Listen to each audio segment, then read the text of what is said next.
Selamat datang di podcast Pendidikan Al-Karim, the best education for the best generation. Hari ini kita kedatangan tamu di podcast Al-Karim sangat spesial, yaitu selamat datang Umi Indah. Selamat jumpa Umi Tila. Iya, hari ini sangat-sangat spesial karena kita kehadiran owner dari Sekolah Alam Al-Karim Lampung.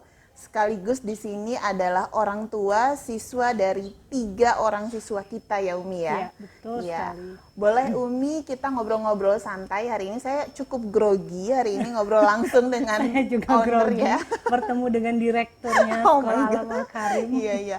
Jadi nanti kita akan membicarakan seputar tentang bagaimana bisa berdirinya Sekolah Alam Al-Karim ini, kemudian misinya apa sebenarnya didirikan Sekolah Alam Al-Karim, dan nanti juga sampai kepada perkembangan anak-anak Umi yang ada di sini ya. Anak Umi sama Abi Karim ya tentunya ya. Iya pastinya. Bukan anak sendiri ya. Ya, Umi Indah.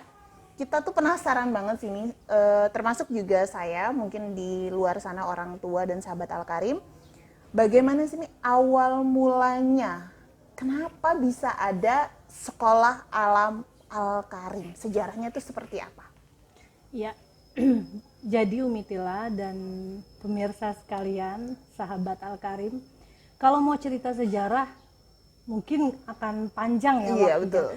Umi akan sedikit mengisahkan sedikit aja cerita perjuangan bagaimana dulu kami, saya dan Abi Karim memulai membuka Al-Karim. Al-Karim itu dulunya itu dari sebuah lembaga kursus Umi. Bimbel gitu ya, Mi?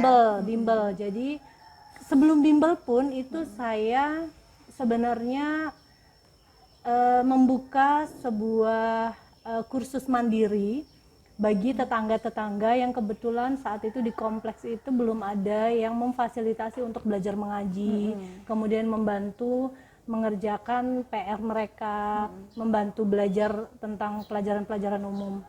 Dan saya diminta oleh para orang tua di kompleks tersebut untuk coba dibantu sih Bu Indah gitu. Itu sudah menikah atau belum? Itu sudah menikah, baru menikah dengan Abi Karim. Terus kemudian akhirnya dari siswa yang hanya tetangga kanan kiri 2 orang lama-lama menjadi banyak gitu, dan akhirnya sudah tidak bisa terhandle lagi. Abi Karim yang tadinya bekerja sampai resign akhirnya membantu menghandle, karena alhamdulillah qadarullah itu semakin banyak siswanya. Orang yang percaya dengan untuk hadir belajar mengaji ya. Tadinya utamanya belajar dulu mengaji. Namanya Al-Karim juga Umi? Sudah bertransformasi menjadi tiga kali perubahan nama kalau nggak salah. Dulu sempat ada namanya penthouse atau apa gitu dulu sempat, terus kemudian berganti dan fix menjadi Al-Karim Center waktu itu. Kita memiliki siswa sampai dengan 350 siswa. Pernah sampai mencapai masa itu. Lalu kemudian tapi itu juga perjuangannya Umi Tila, kami harus berjuang berdua, itu door to door ya, nyebar brosur tuh. Mungkin tim pendiri awal Sekolah Alam Al-Karim pernah merasakan itu ya. Iya, Umi Tila pernah ikut merasakan ya. Panas-panasan, dikejar anjing juga pernah. Saya digugukin anjing. Pernah ya. Kemudian dibilang nggak minta sumbangan Bu, gitu. Karena waktu itu konsep sebar brosur kita door to door. Kemudian ya banyak sekali kisah yang sangat-sangat mengesankan ya. Itu yang menjadi titik balik kami untuk semakin giat berjuang di ranah pendidikan. Waktu itu seperti itu. Jadi saya dan Abi Karim itu benar-benar merintis dari nol dengan modal Rp60.000 untuk memfotokopi brosur. Jadi bukan mencetak ya, memfotokopi brosur untuk disebar door to door. Dan bisa mencapai dengan 350 siswa di lembaga kursus kami Al-Karim Center. Lalu trust masyarakat sekitar meminta kami untuk membuat TK. Dan dari sana kami berangkat tahun 2012, terbentuklah TK Islam Al-Karim. Seiring dengan berjalannya waktu, lulusan TK pun meminta kami untuk membentuk SD. Dan terbentuklah SD Alam Al-Karim yang Umi Tila sendiri terlibat dalam proses perjuangannya ya itu masya Allah luar biasa gitu. Terus kemudian ya Allah beri kemudahan dan atas izin Allah terbentuklah SMP Alam Al Karim ya. Itu sedikit cerita kisah perjuangan kami. Kalau mau diceritakan detail tuh banyak ya, suka dukanya. Iya betul. Ya seru lah. Jadi kalau Al Karim Center sendiri itu berarti bermulainya dari komplek ya, komplek rumah ya, komplek rumah, kemudian dari privat ngaji, bimbel ngaji, kemudian PR anak-anak gitu ya, dimulainya dari tahun berapa itu Mi? 2008 sekitar 2007-2008. Berarti 4 tahun kemudian baru mendirikan TK, setelah itu baru mendirikan SD di tahun 2014 kali ya Mi ya? Iya, SD 2014. Siap, jadi perjalanannya juga tidak mudah ya Mi ya? Iya. Kalau boleh tahu nih Umi Indah, berdua Abi Karim kan juga merintis benar-benar dari bawah.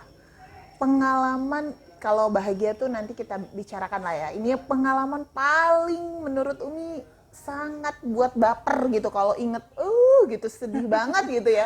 Yeah. Sama Abi tuh gimana sih dulu awal-awalnya? Ini perlu di-share nih di sini. Perlu banget dong. Ini juga untuk para pasangan pejuang di luar sana, pejuang pendidikan, bahwasanya bisa sampai ke titik itu nggak harus dengan modal dulu yang banyak gitu. Itu gimana Mi? Perjuangan paling sedih gitulah pakai bapernya. Bicara baper ya, kalau flashback ke belakang gitu banyak sekali hal-hal yang kalau kita bahas lagi berdua sama Abi tuh ketawa-ketawa lagi. Ingat nggak Bi dulu digonggongin anjing gitu dalam kondisi hamilnya kakak Shen. Terus kemudian kami itu kan perumahan ya. Tahu sendiri ya, rumah sangat sederhana gitu. Ketok sebelah udah kedengeran ya. Jadi kamar tidur, ruang tamu. Cuman hanya ada ruangan itu. Anak-anak belajar di situ dan anak saya masih bayi tidur di situ gitu. Jadi kondisi itu yang sangat berkesan ketika saya baru melahirkan, terus kemudian bayi itu kan harusnya tidur dengan nyaman dan sebagainya. Kami hanya bisa gelarin kasur di tempat sholat kecil gitu. Nanti saya ngajar di ruangan sebelah-sebelahnya. Nanti malam itu maghrib, karena aktivitas itu sampai maghrib nih. Jadi ngaji dari pagi ya? Pagi, dari jam 8 sampai dengan jam 6 sore. Jam 6 sore tutup itu, azan maghrib itu kami ringkes-ringkes, baru digelar kasur untuk tidur. Subuh itu digulung lagi jadi kelas. Itu perjuangan dulu. Kemudian babynya juga ya gitu, tidurnya agak sedikit terganggu karena ya namanya banyak anak-anak ya, berisik gitu ya. Terus ada masanya jam istirahat jam 12 sampai jam 1 itu lagi lelah-lelahnya karena harus menyusui, kemudian kitanya juga kondisi psikologis baru melahirkan gitu. Tapi tetap jam 1 harus cheerful lagi menghadapi murid-murid, standby lagi dengan semangat lagi yang luar biasa. Itu Masya Allah. Tapi alhamdulillah banyak support dari rekan-rekan yang dulu bergabung bersama Al Karim juga. Jadi sehingga bisa sampai ke titik ini. Juga tidak terlepas dari campur tangan para tim dan juga keluarga tentunya ya. Ya, doa orang tua yang pasti. Yang sangat mustajab. Ya. Oke. Kalau tadi Umi berbicara masalah tentang sedih gitu ya. Kemudian tapi itu semua dirasakan dan dinikmati bersama-sama. Dinikmati bersama-sama. Mungkin orang melihatnya wow Al Karim saat ini ya. Enak sekali tuh Umi Indah gitu. Udah sama punya sekolah Karim, besar begini gitu ya. Biasalah kita orang melihat pasti hasil gitu.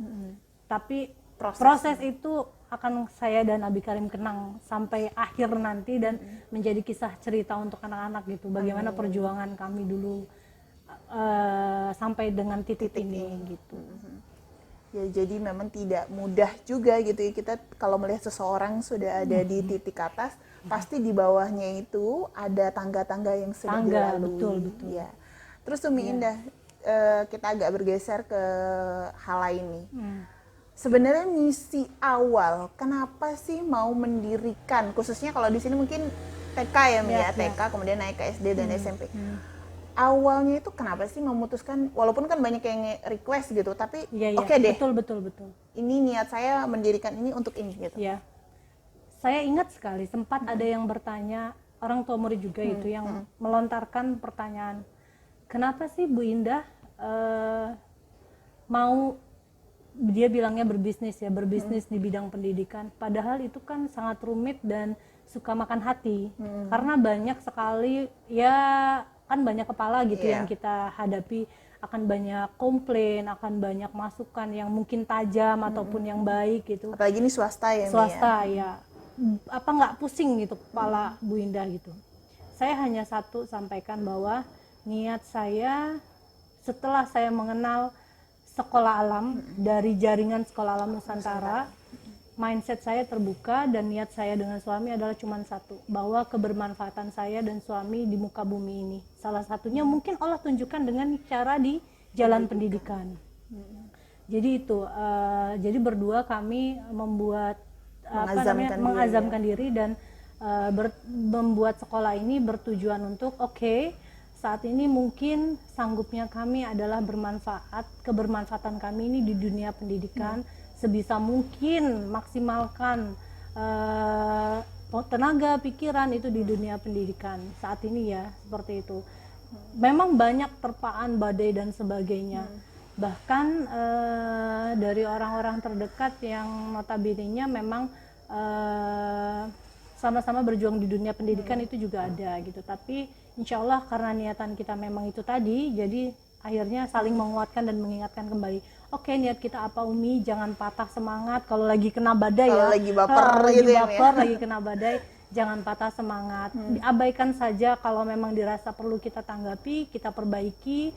Kita perbaiki, kita muhasabah diri. Tetapi kalau dirasa memang itu bukan ranah kita, ya udah jalan aja. Gitu, seperti itu. Selagi kita masih di jalur yang baik. Jadi memang misi pertamanya adalah bagaimana menjadi rahmatan lil alamin. Ya betul, sesuai dengan visi misinya Sekolah Alam Al-Karim. Karena saya kayaknya selama anak-anak ini masih menggunakan ilmu yang juga diberikan dari kita, insya Allah kita tetap akan mendapatkan amal baiknya.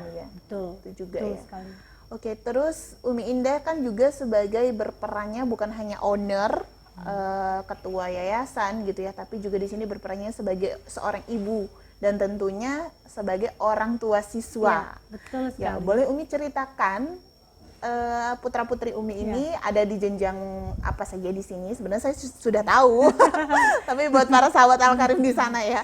Kemudian ceritakan juga Mi, karakter dari anak-anak Umi ini seperti apa sih kalau di bayangan Umi dulu sebelum mengenyam pendidikan di Al-Karim gitu. Kita bicaranya yang sebelum dulu ya Mi ya. Saya itu sudah punya 3 anak. Tapi kayak anak SMP ya. Dan anak pertama yang tertua itu di jenjang SMP kelas 1. Dan inilah tempat mereka menuntut ilmu di SMP Alam Al-Karim. Dan kemudian anak kedua itu kelas 4 SD di SD Alam Al-Karim. Dan yang terakhir si bungsu ini di TK Al-Karim. Masing-masing pasti ya punya karakter yang berbeda. Si kakak itu orangnya sangat cool dan disinilah dia tergali bakatnya. Karena jelas ya konsep sekolah alam sesuai dengan visi misi dan juga yang sudah dicetuskan di jaringan sekolah alam bahwa kita concern pada bakat ya. Fokus pada setiap anak punya potensi masing-masing gitu. Dan kakak itu sudah sangat terlihat bakatnya, sudah mulai kelihatan firm ya, meskipun belum firm banget, cuman sudah kelihatan kesukaannya apa, hasil project yang dia buat apa, itu sudah sangat terlihat. Saya mempercayakan dengan para fasilitator di sini dan luar biasa, saya tidak pernah terlibat. Ini perlu diketahui ya sama teman-teman sekalian, ayah bunda di luar sana atau pemirsa yang ada di luar sana. Saya ini memang terlibat dalam proses pembinaan, pengelolaan dan sebagainya di sini. Tetapi dalam proses ajar mengajar anak saya, boleh ditanya dengan Umi Tila, saya tidak pernah intervensi. Pembuatan soal, saya tidak pernah kepo. Saya maksudnya atau gampang nak nanti coba Umi cek lihat, itu saya tidak pernah. Ujian tinggal telepon aja gitu. Itu nggak pernah. Jadi memang ya silakan berjuang masing-masing, natural aja gitu. Jadi dari kakak saya serahkan ke fasilitator, dari pembinaan di rumah, kemudian fasilitator itu luar biasa. Sampai di detik ini, sampai di jenjang ini kakak Sen benar-benar mandiri. Dan saya pikir pencapaian di usia dia yang 13 tahun di kelas 7 ya, itu sungguh luar biasa. Dia sudah bisa menggarap sebuah video, dia bisa meng-create video, bahkan di kamarnya itu sampai ada kayak ruang podcast gitu Mi, sampai ada studio mini gitu, karena dia memang hobi banget gitu. Dan kecenderungan Kakak Shen ini adalah di bidang IT, IT, ya Mi ya. ya, Dan itu mulai ditemukan ketika SD ada program IT. Dari gitu. SD itu sudah lebih, rasanya itu sudah lebih tinggi dibandingkan dengan pembelajaran SD lainnya gitu, karena mereka sudah belajar animasi, Corel dan Editing sebagainya. video dan lain-lain, Iya ya. gitu, di masa anak usianya itu mereka itu tahapnya jauh lebih tinggi gitu. Itu kakak ya, pencapaiannya luar biasa. Jadi ini yang dirasakan seorang ibu ya Mi ya, Ya, orang tua ya. saya tidak berbicara membuat-buat ya. Ini owner memang, ya, iya, kita nggak bukan berbicara. karena saya seorang owner atau saya ketua yayasan, itu enggak sama sekali enggak gitu. Tapi ini Terus adalah yang dirasakan yang seorang dirasakan ibu ya. benar-benar hasil dari anak saya sendiri gitu. Terus kemudian dari segi akhlak, semakin dia saat ini itu terasa banget luar biasa. Saya tuh sampai kadang speechless gitu. Dia sering mengucapkan, semakin dewasa ini ya, kalau masih kecil namanya masih anak-anak ya. Sering ketika saya, Mi tolong buatin ini dong, oke saya buatkan. Itu selalu diucapkan terima kasih Umi. Di rumah loh. Oh iya benar-benar. Di rumah loh, saya suka speechless dan wow gitu Kita ya. aja kadang-kadang Oh ya kalau suka itu lupa ya, Mi. suka kan pada umumnya ya dibuatin makanan atau apa ya Biasa wajar, aja. itu emak saya gitu kan. Cuman ini kalau ke orang mungkin iya harus ngucapin iya, ya Mi ya. ini kan ibu saya gitu. Tapi itu luar biasa. Terima kasih Umi. Kadang kalau saya manggil adiknya, dia selalu bilang, "Ken, itu Umi memanggil loh." Seperti itu, dia mengingatkan. Itu sudah pencapaian yang luar biasa. Ya, kemudian si Ade nih yang kedua nih, si Ken itu luar biasa juga. Kalau dia itu aktif berbicara, bertanya, mungkin guru-guru juga udah paham gitu. Wah, kalau Ken mah semuanya ditanyain gitu. Ya, itu kelebihannya Ken gitu. Meskipun dia apa namanya ceriwis ya kita bilangnya gitu, tapi luar biasa, dia juga pencapaiannya luar biasa. Fasilitator yang membimbing dia itu luar biasa. Dan dia, kecintaan dia terhadap kakaknya itu kayaknya luar biasa gitu. Apa yang dilakukan kakaknya dia berusaha pengen mengikuti, padahal sebenarnya dia tidak bisa gitu. Berbeda Iya. potensinya ya Mi ya. Cuman ya mungkin apa ya, feeling ininya ya sama kakaknya gitu. Kalau si Ken itu dia sangat, sosialisasinya sangat bagus. Dia kalau ada guru-guru di rumah datang gitu, dia akan banyak bicara, ngobrol dengan para guru-gurunya gitu. Ya karena mungkin ceriwit itu tadi ya. Kalau Shen kan ya begitu duduk udah sampai berakhirnya acara beliau akan tetap duduk. Iya, cool Tidak aja. berbicara, cool aja. Oke. Iya. Dan saat ini hafalannya juga sangat signifikan ya. Saya rasa bagus untuk Ken gitu hafalannya. Apalagi dibimbing sama abinya yang memang concern di hafalan ya. Itu sangat luar biasa. Nah, yang bungsu ini yang banyak Spesial. kisah Menakjubkan. menakjubkan dari si bungsu. Ini luar biasa. Jadi saya dapat si bungsu itu memang tak terduga juga sih Mi gitu. Tak terduga. Sebuah doa yang lama yang diminta ya. Iya. Datangnya tak terduga Mi. terduga. Tiba-tiba datang gitu, diberi Allah, qadar Allah gitu. Dan ketika lahir perkembangannya sih biasa gitu. Cuman ketika di usia mulai berbicara, itu si bungsu ini belum mau berbicara. Dan Itu sampai usia Mi? sampai usia 3 tahun. 3 tahun. 3 tahun itu dia belum punya kosakata banyak. Kosakata. Ya, ada Atau kecemasan lah ya, pasti kecemasan. Istilahnya speech delay ya Mi Speech ya. delay. Speech delay. Cuman mungkin saya sama seperti orang tua lainnya yang berpikir enggak lah pasti bisa ngomong nih nanti. Padahal udah Kayaknya 3 nggak ada tahun masalah. tuh Udah ya, 3 Mi, ya. tahun tuh. Masih menunda gitu. Tapi menunda untuk mencari informasi kenapa dari gitu para ya. ahlinya gitu. Karena belajar dari yang 2 itu udah bisa ya Mi Udah ya? bisa bicara. Di usia Ya, segitu. betul. Dan memang dari para orang tua yang saya juga ajak bicara tentang anak-anak, kita kan di TK banyak case seperti Banyak itu ya. case-case. Itu mereka dimasukkan ke sekolah di TK Al-Karim atau di Kober Al-Karim itu alhamdulillah setelah setengah tahun itu ada perubahan berbicara gitu. Itu case yang banyak terjadi di orang tua murid kita. Dan saya masih berpikir seperti itu, Mi. Masih berpikir untuk lama-lama nanti bisa nanti lah. bisa lah gitu, nanti bisa lah gitu. Sama lah ya, mungkin ada feeling belum menerima bahwa kok anakku belum bisa bicara di usia ini gitu ya. Terus tiba-tiba saya akhirnya nekat, udah deh saya berangkat deh, saya cek anak saya gitu Ke psikolog. ke salah satu lembaga tumbuh kembang anak. Dan deng tiba-tiba anak saya dinyatakan autis. Rasanya hari itu kayak wow banget gitu ya, gitu ya. Sambar petir ya, ya saya bisa merasakan feelingnya orang tua yang kasusnya mungkin seperti anak saya gitu. Dan saya sampaikan ke Abi Karim, oke, kata Abi Karim, kita terima saja statement dari tim ahli tersebut, tapi ikhtiar kita jangan pernah putus. Akhirnya saya tidak kembali ke lembaga tersebut, tetapi saya akan mencoba mentreatment sendiri sama dibantu fasilitator TK. Akhirnya sekolah di Kober Al Karim, memang usianya agak lebih turun sih, Mi. Jadi harusnya dia sudah di TKA, tapi saya letakkan saja di Kober gitu. Karena saya ingin melatih bicaranya gitu. Dan Masya Allah Umi, di luar ekspektasi saya, perkembangannya itu luar biasa. Dari Kober ke TKA, kosakatanya semakin bertambah, lagu-lagu yang dia nyanyikan semakin banyak, sholawat bahkan pertama saya mendengar dia bersolawat itu rasanya dari berkaca-kaca. Saya pengen dari sekolah, dari umi-umi fasilitatornya. Saya sampai peluk dia gitu, Masya Allah dia hafal itu sholawat Nabi gitu ya di usia Kober. Lalu kemudian, dan saat ini kemarin saya tuh baru dapat template dari kiriman perkembangan dari Umi. Ini sekarang TKA. Di tahun ajaran kemarin ya TKA, masuk TKA. Itu sudah banyak nih, bahasanya sudah banyak, sudah bisa bercerita juga, meskipun memang belum bisa bercerita panjang dua arah gitu, tapi sudah sangat banyak perkembangannya.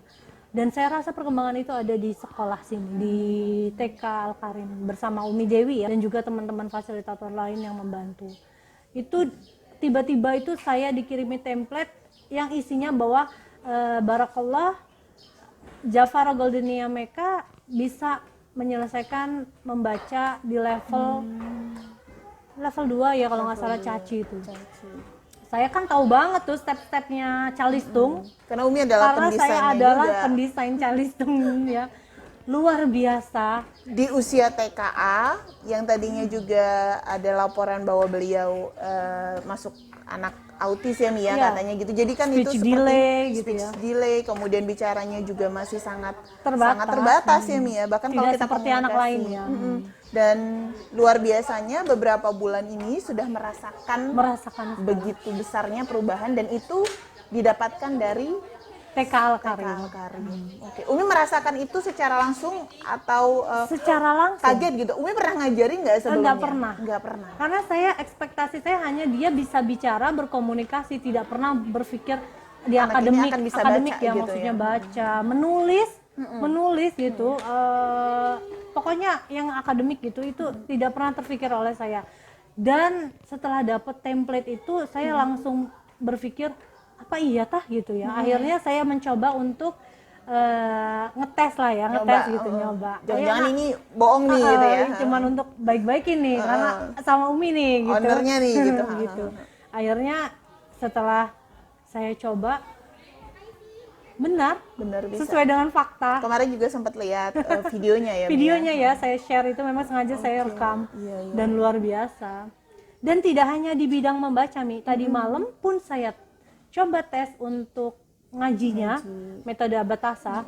Masya Allah, itu sudah sampai jadi dengan ikut terharu nih. Ya, saya ya itu ya, banyak surprise yang diberikan fasilitator Al Karim yang membantu bekerja sama dengan Umi dalam proses pendidikan ini. Kalau mau tidur itu tiba-tiba dia menyanyikan lagu sesuatu yang rukun Islam atau rukun iman atau apa yang dia dapat dari sekolah, itu surprise menurut saya gitu. Luar biasa, perkembangannya luar biasa. Bahkan sikat gigi setiap hari dia lakukan, karena kata Umi Dewi ada kuman kalau mau tidur. Sampai hal kecil ya Mia. Dan saya rasa Umi Dewi perlakuannya tidak hanya di anak saya, karena saya melihat sendiri bagaimana perlakuan beliau itu ke siswa binaan lainnya. Begitupun dengan umi-umi yang lainnya, itu luar biasa. totalitas mereka dalam tidak hanya mengajar. Jadi totalitas mereka itu tidak hanya mentransfer ilmu, tetapi totalitas dengan penuh rasa kasih sayang bahwa ini anak saya yang perlu saya jaga juga gitu, dan jadi amanah dia selama di sekolah. Itu luar biasa. Semua Umi merasakan, saya rasakan seperti itu. Iya, karena memang kita punya moto mendidiklah dari hati maka akan sampai ke hati ya Mi ya. Gitu. Karena mau sehebat apapun seorang guru, kalau kita tidak melibatkan hati kita kepada si anak juga hanya sebatas ilmu saja, tapi bukan kasih sayang yang muncul di dalamnya gitu. Dan ini terpancar juga atas perjuangan dari guru Goldie, Shane dan juga Kenneth gitu ya. Sehingga perubahan itu bukan cuma dari segi keilmuan, bisa baca, bisa nulis, bisa ngaji ya Mi ya, tapi juga perubahan perilaku kesehariannya. Ya, betul Gitu. sekali. Dan itu juga didetailkan, diajarkan oleh fasilitator. Nah Mi, dari pencapaian-pencapaian tadi nih ya, saya juga merasakan sangat amazingnya mungkin dari hati Umi yang sangat takjub gitu ya atas pencapaian anak-anak Umi gitu di Sekolah Alam Al-Karim. Nah, menurut Umi Indah nih, apakah ini juga kalau Umi mungkin dengar-dengar dari orang tua murid yang lain gitu, apakah ini karena anak saya doang nih yang mendapatkan perlakuan spesial, atau Umi juga menerima report bahwa ini juga sebagian diterima oleh banyak sama anak-anak yang lain gitu? Ya, kan seperti rutinitas pasti untuk sharing, kemudian evaluasi gitu kan, saya juga sering sesekali melihat ya dan terlibat gitu. Dan para orang tua yang memang dekat dengan saya atau memang kenal gitu, teman dan sebagainya, reportnya alhamdulillah bagus, sangat bagus bahkan, dan mereka mengapresiasi kinerja para guru-guru dan fasilitator di Al-Karim. Dan saya sih bisa bersumpah atau sumpah ya, yakin bahwa perlakuan para guru-guru itu tidak hanya untuk anak saya saja. Itu benar-benar pure untuk siapapun yang ada di luar sana yang sudah notabene-nya adalah siswa binaannya. Semua fasilitator itu totalitas mengajar dari hati, menyayangi dari hati, itu bukan hanya untuk anak saya saja. Karena kita juga dibinanya bukan hanya untuk 1-2 anak ya, tapi memperlakukan untuk semua anak. Ya, gitu. Betul sekali. Jadi ini bukan karena alih-alih saya adalah ownernya Al-Karim atau saya ketua yayasan, terus saya menyampaikan ini. Mungkin orang-orang yang di sekitar kita yang paham itu juga melihat perkembangan anak-anak saya masing-masing. Dan juga orang tua murid kita juga merasakan perkembangan anak-anaknya. Oke. Umi juga kan menjadi terlibat tim pengembang kurikulum di sekolah kita gitu ya. Kemudian Umi juga sebagai user nih, enaknya kita ngelihatnya gitu, kita yang ngebuat, kita yang merasakan ya, enakannya.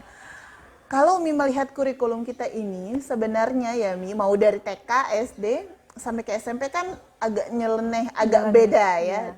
Bukan berarti mengcompare dengan sekolah lain, tapi hanya kita ingin menonjolkan bahwa kita punya ciri khas, yaitu anak-anaknya banyak praktik, banyak keluar kelas, mungkin pulang baju kotor ya. 3B. Belajar banyak hal, beraktivitasnya banyak, beragam, bertemu banyak orang, berulang-ulang. Nah, Umi sendiri nih sebagai orang yang merasakan juga, buat dan merasakan. Apakah Umi merasa kurikulum dari Sekolah Alam Al-Karim adalah jawaban sebagai bentuk untuk pendidikan anak saya di masa kini maupun yang di masa akan datang dibutuhkan oleh mereka? Tepat sekali. Kita sama sekali nggak ada briefing ini ya. Nggak ada briefing ini pure natural. Ini langsung ngobrol. Tepat sekali. Dulu ketika saya pertama ingin mendesain sekolah apa sih yang mau saya buat sama suami saya, sama Abi Karim, kami banyak berkunjung ke beberapa sekolah-sekolah Islam ya gitu. Dan yang buat kami jatuh hati adalah dengan konsep sekolah alam. Akhirnya kami memilih konsep sekolah alam. Kami benar-benar jatuh hati dengan konsep kita sekolah dulu alam. Mau IT nih informasi ya. Maksudnya mau konsep terpadu lah ya gitu ya. Sebenarnya apapun ya, yang penting tujuannya kan jelas ya. Ranah kita, penggunaan metode kita Al-Quran dan hadis. Kemudian tujuan kita adalah mencerdaskan anak-anak bangsa gitu. Tapi kami jatuh hati sekali dengan konsep sekolah alam karena dari konseptornya sendiri si Abang Lendo Bang Lendo yang luar Novo. biasa itu mengajarkan kepada kita kayaknya sangat logis sekali gitu ketika bahwa setiap anak itu punya potensi masing-masing dan orang tua itu hanya butuh mengembangkan, melejitkan potensinya, bukan kekurangannya. Itu sangat logis. Karena di dunia kerja di masa yang akan datang yang dipakai adalah skillnya, bukan ilmu pengetahuan yang dia serap banyak sekali itu, yang justru membuat dia menjadi bukan apa-apa, menjadi nothing gitu. Ketika kamu melejitkan potensinya dia yang memang sudah menjadi bakatnya anak, maka dia akan menjadi seorang yang melejit dan bermanfaat untuk di bidangnya. Banyak orang. Satu itu. Yang kedua, yang buat kami jatuh hati adalah bagaimana memanusiakan anak manusia di sekolah. Itu. Karena ya kita tahu ya secara sekolah konvensional ya, kan yang dituntut itu kalau di Indonesia hanya akademik, nilai, ijazah dan sebagainya. Selesai. Tanpa memikirkan anak happy atau enggak. Dalam proses mencari ilmunya senang atau tidak, tertekan atau tidak. Gurunya ramah atau gurunya enggak. ramah anak atau tidak. Nah, itu yang membuat kami jatuh hati. Bahkan penerimaan mereka di sekolah alam luar sana ya, di JSAN pun sangat luar biasa. Mereka sangat welcome, memberikan ilmunya gitu, seperti itu. Itu yang membuat kami jatuh hati. Ya. Jadi Umi merasakan bahwa memang kurikulum yang saat ini kita jalani Sangat di sekolah pas Alam untuk Al-Karim. masa yang akan datang saat ini. Itu sangat pas sekali. Iya. Kalau kita tadi juga kita kalau ngobrol kan suka bilang gini ya Mi. Pertama kali memang yang buat jatuh cinta juga adalah Bang Lendo. Terpancar ketulusannya. Betul. Yang luar biasa yang tidak bisa kami sebutkan satu persatu, tapi dari situlah kami Bang Lendo buat konsep ini ternyata ada begitu banyak ketulusan yang beliau pancarkan dan keluarkan, sehingga itu juga lagi dan lagi ketika kita memberikan ilmu dengan hati maka akan sampainya ke hati. Betul. Gitu. Oke Mi. Kalau ada di luaran sana nih Mi, kan kita juga tidak boleh mengabaikan bahwa anak-anak dalam dunia pendidikan itu juga membutuhkan akademik. Ya. Lagi dan lagi saya tanyakan ini Umi sebagai berperannya orang tua. Apakah Umi merasakan anak-anak Umi itu dalam bidang akademik banyak tertinggal ketika menempuh pendidikan di Sekolah Alam Al-Karim? Mengingat Abi dan Umi juga backgroundnya pernah mengajar. Ya.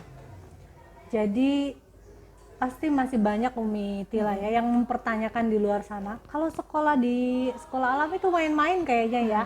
Cuman kunjungan aja, main, praktek aja. Main, intinya main sih gitu. Terus kemudian ada nggak sih hasilnya gitu? No, it's wrong gitu ya. Jadi ketika kamu ada di sekolah alam, maka saya bisa pastikan bahwa metode yang digunakan para guru dalam mentransfer ilmu pengetahuan yang disebut akademik itu tadi adalah dengan cara-cara yang menyenangkan.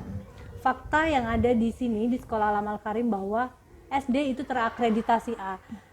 Hubungan baik antara dinas dengan SD itu dan TK itu sangat terjalin dengan baik gitu ya.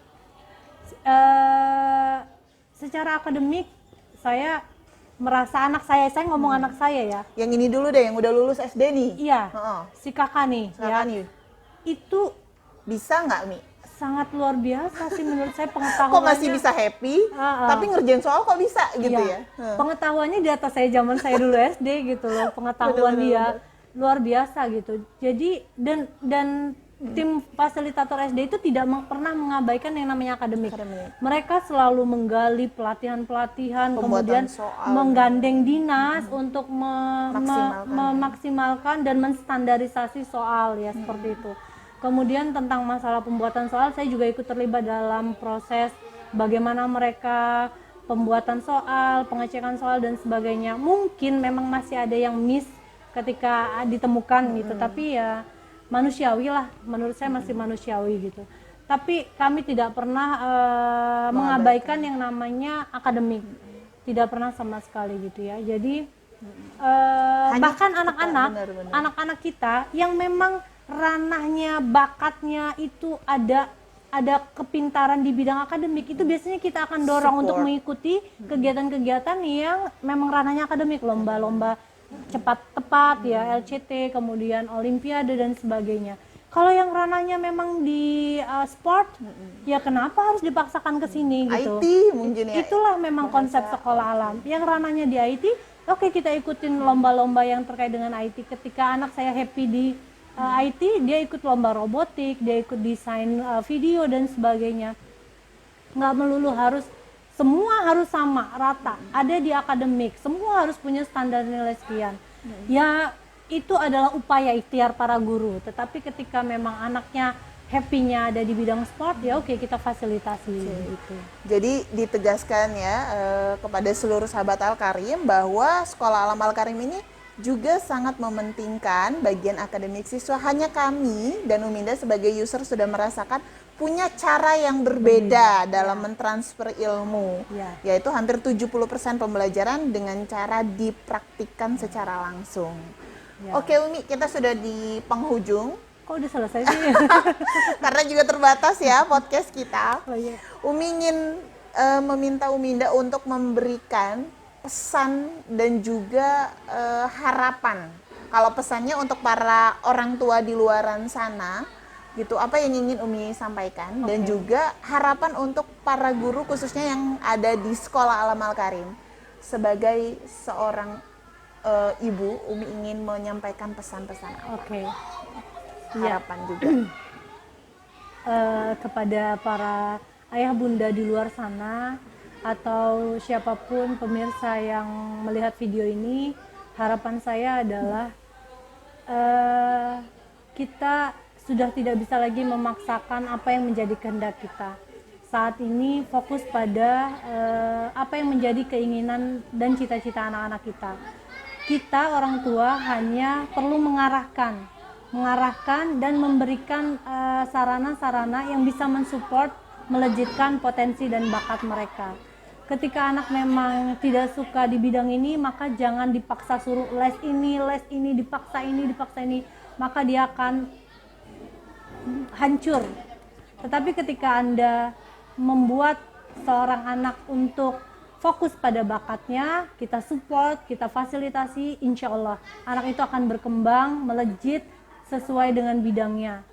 Dan kita orang tua hanya butuh mengawasi, sebagai penjaga, ranahnya sebagai penjaga, bukan pemaksa. Ya itu ya Umi Tila. Kemudian bagi orang tua murid yang ada di Al-Karim, silahkan kami membuka tangan selebar-lebarnya untuk berkonsultasi, berbicara dari hati ke hati jika ada yang ingin disampaikan. Insya Allah kami siap. Kemudian untuk para fasilitator yang luar biasa, saya dibantu Umi Tila ya sebagai direktur Al-Karim itu memiliki fasilitator yang luar biasa. Semua dari divisi TK, SD, SMP itu semuanya luar biasa. Saya ucapkan terima kasih atas bimbingan dan dedikasi dan supportnya kepada anak-anak saya juga. Luar biasa. Umi, sayang kalian karena Allah. Masya Allah. Oke, terima kasih banyak Umi Indah yang sudah bersedia untuk menjadi narasumber di podcast pendidikan kita kali ini. Semoga apa yang Umi Indah sampaikan dari awal sampai dengan akhir itu juga bisa menginspirasi kita, baik sebagai seorang pendidik, sebagai seorang ibu ataupun orang tua. Dan untuk para sahabat Al-Karim, tetap percaya setiap anak adalah punya kelebihan, setiap anak punya cahayanya, setiap anak itu berbeda, sama halnya dengan kita. Jadi jangan pernah samakan satu anak dengan yang lainnya, dan juga pilih dan tentukan partner atau pendidik yang ingin dipilih untuk mendidik anak-anak ayah dan bunda di rumah. Terima kasih. Saya undur diri dulu dengan Umi Indah. Semoga penuh dengan manfaat. Kami ucapkan wassalamualaikum warahmatullahi wabarakatuh.